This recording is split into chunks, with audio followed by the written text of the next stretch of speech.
70 000, c'est le nombre de voyageurs ayant visité la Moldavie en 2021. À titre de comparaison, c'est l'équivalent du nombre d'habitants de Lorient en Bretagne. Ce qui fait de ce pays l'un des moins touristiques d'Europe. La Moldavie n'est pas un vaste pays, sa taille n'est qu'à peine plus grande que la Belgique. L'histoire contemporaine de la Moldavie débute en août 1991, quand le pays déclare son indépendance à l'Union soviétique. Depuis, le territoire est divisé en 3 régions distinctes.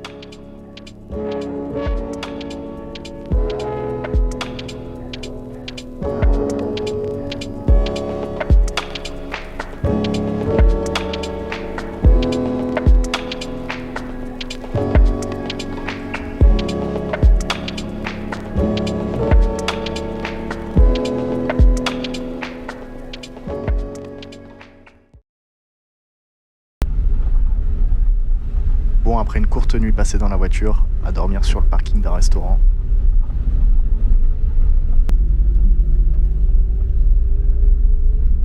Première étape du voyage. Un bâtiment de 16 étages complètement abandonné au milieu de nulle part.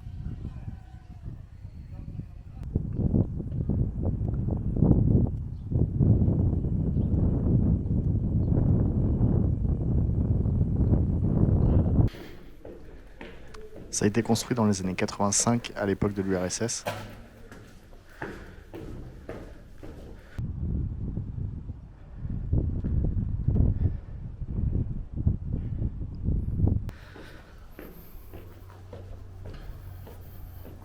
Ça devait être à la base un centre scientifique pour l'étude du vin, avec des bureaux et des laboratoires de recherche.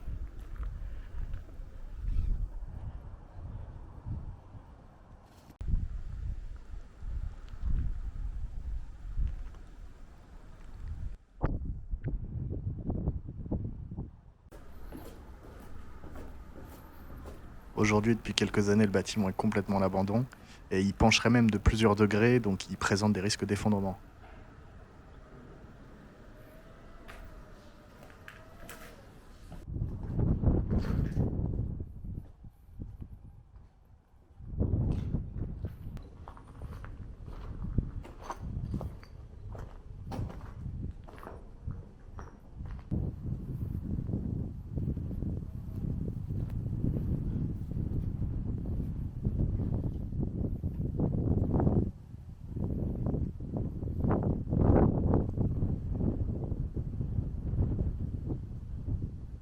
Allez, quelques petites images au drone.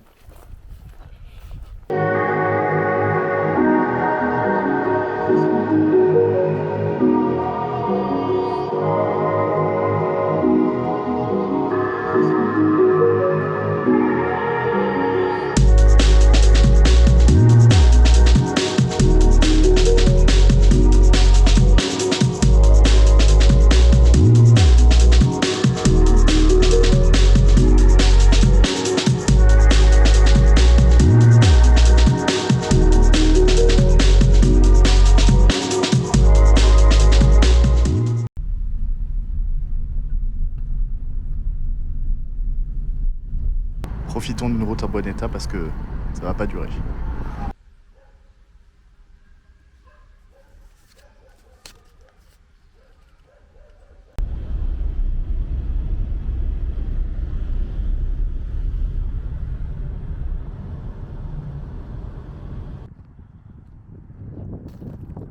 Curiosité sur la route. C'est un poste d'observation qui donne vue sur les vignes aux alentours.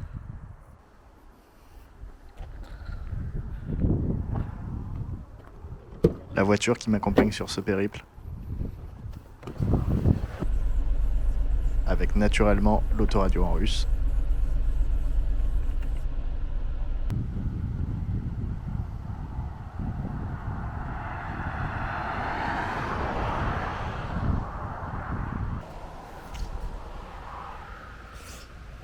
Voici ce qui nous intéresse.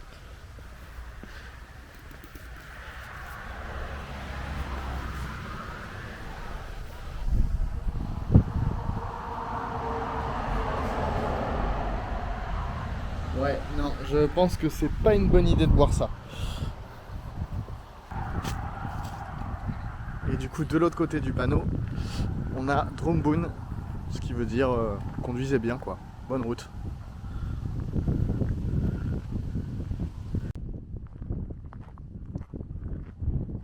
On arrive déjà dans la région de la Gagaouzie, située au sud du pays.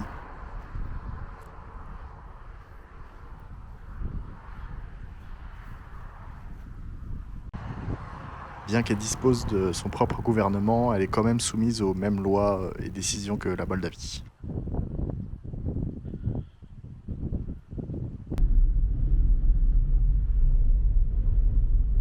On va aller voir un truc plutôt cool.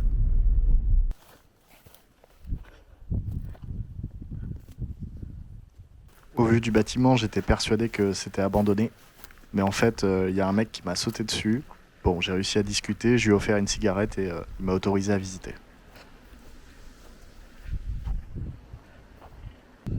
Voici ce qui reste de l'aérodrome.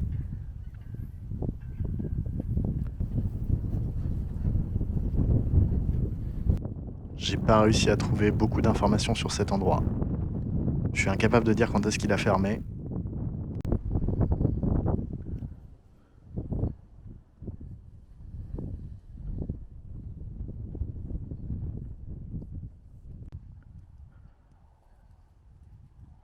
Tout ce que je sais, c'est qu'on pouvait voyager dans toute l'URSS à l'époque.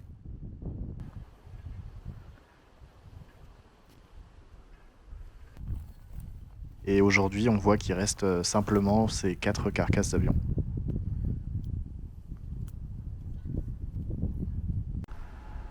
Même 100 ans après sa mort, on continue de trouver des statues de Lénine.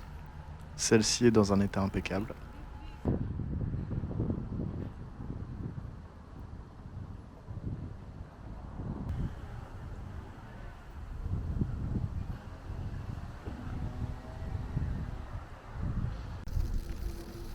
On trouve ce genre de monument à chaque entrée des villes.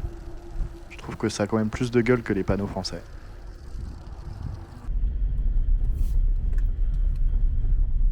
Bon, on est en train de rouler sur une route qu'on pourrait considérer chez nous comme une nationale.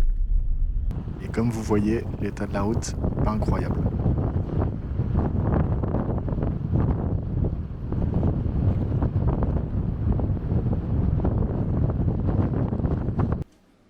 Du coup, je suis rentré à Comrat, là où je vais passer la première nuit. Et voici une chambre d'hôtel à 30 € en Moldavie. Avec la vue sur un mur.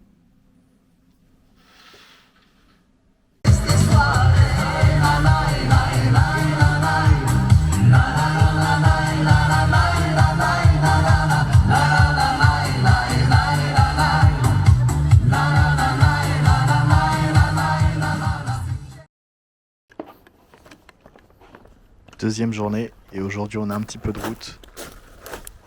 On va remonter vers Tiraspol, en Transnistrie.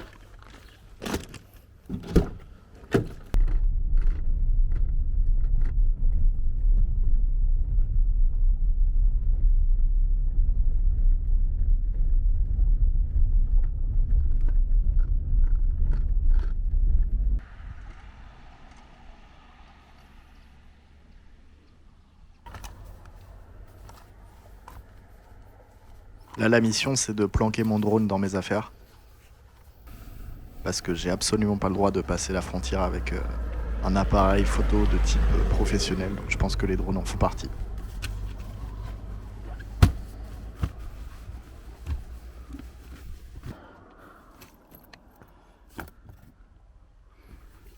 Bon, il n'y a plus qu'à croiser les doigts pour que ça passe.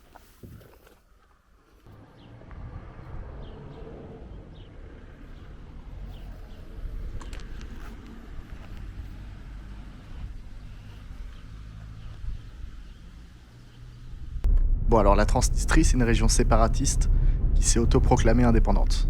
Ils possèdent donc leur propre gouvernement et leur propre monnaie. Et dans ce territoire autonome, il n'y a aucune ambassade, ce qui fait que si jamais ça tourne mal, ça peut rapidement devenir compliqué. Bon, les photos étaient interdites au passage de la frontière, mais voici 2 petites photos que j'ai réussi à prendre.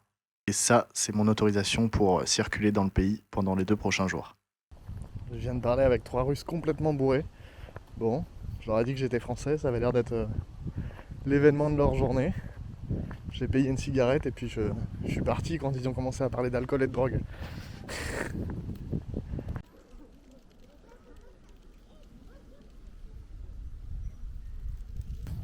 J'ai encore de croiser un couple qui m'ont demandé, qui m'ont parlé en russe. Du coup, j'ai répondu que j'étais malheureusement pas russe et que je comprenais pas vraiment. Mais en tout cas, ils ont été très cool. Hein. Très bonne impression très bonne première impression.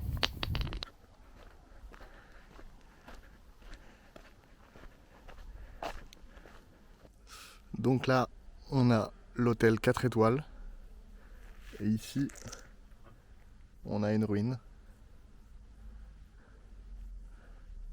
Charmant.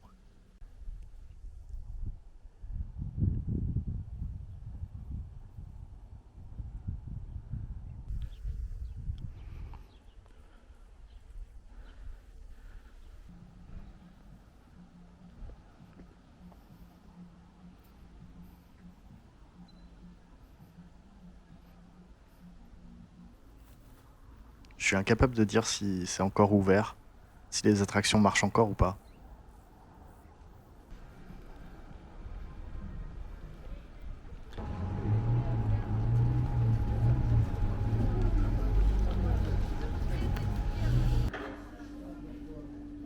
Bon, je me devais absolument d'aller manger au Soviet Café.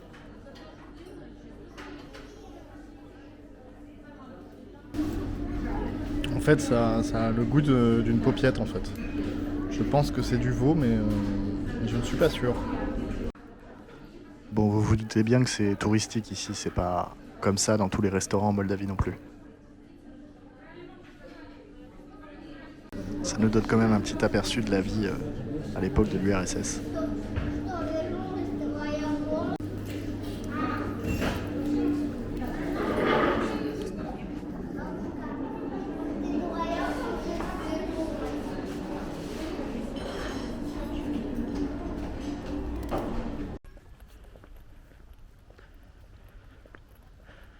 L'ancienne gare routière de Bender est aujourd'hui un magasin de fringues.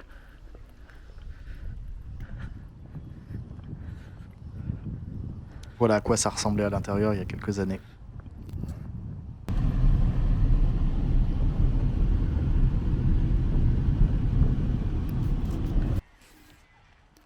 Voici le rouble de Transnistrie.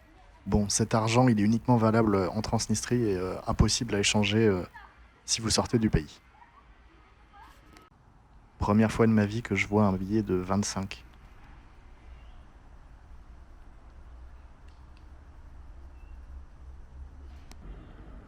Et ce bâtiment-là, c'est la mairie de Tiraspol, avec sa statue de Lénine.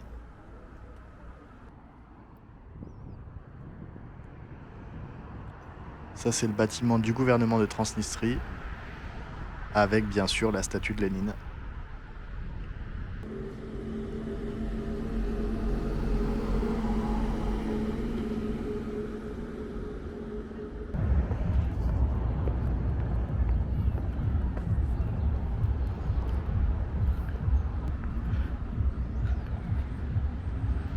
L'emblème du pays avec le marteau et la faucille.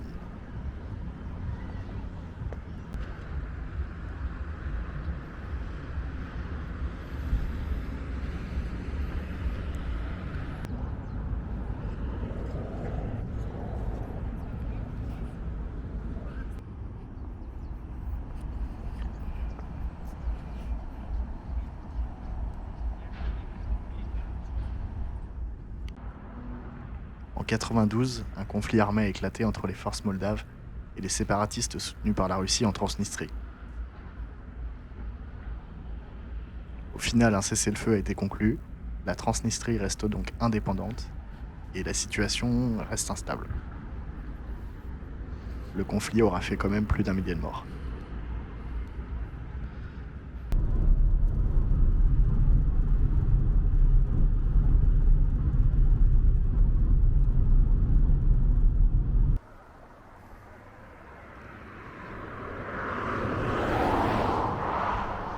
Du coup, la frontière ukrainienne est à peine 100 mètres.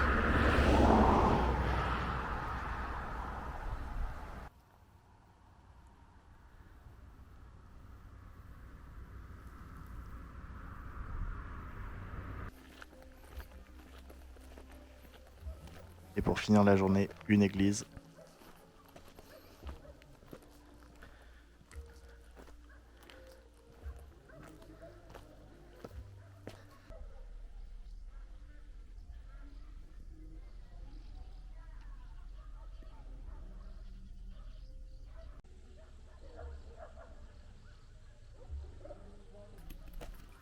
Elle a été complètement bombardée et détruite à la fin de la Seconde Guerre mondiale par les Allemands.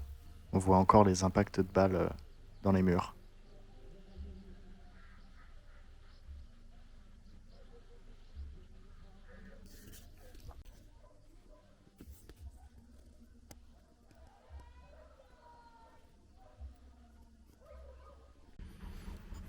Deuxième nuit ici en Moldavie.